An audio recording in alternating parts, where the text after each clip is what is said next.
My name is Arafat Jamal and I am the representative. زمانم عرفات جمال دی. زه د UNHCR استازی یم.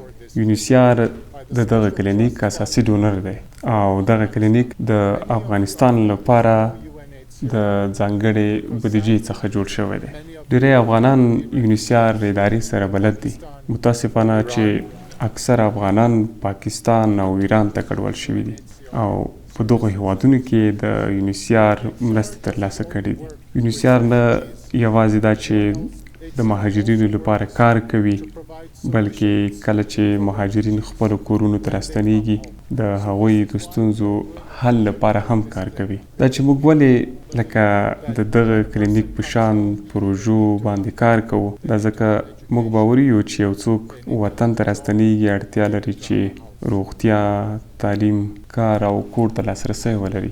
Is one of 3 that are being built. په دې ځون کې 3 کلینیکونه جوړ شوي دي چې یو په ګیان او بل په برمل کې دی. And another one in Barmal. چې هر یو 10 بستر لري. په دې کې د ماشومانو لپاره 8 بستر دي چې 24 ساعته برېښنا مو ورته برابره کړې ده. Independent electricity supply to ensure uninterrupted operation.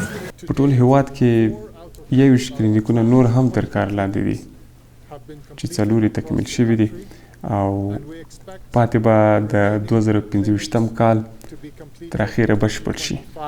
Inshallah. I would like to extend زه غواړم له ټولو هغو مننه وکړم چې د دې کلینیک په جوړولو کې له موږ سره مرستې کړې دي. Repatriation, the Ministry of Public Health, the community of Rabat as well.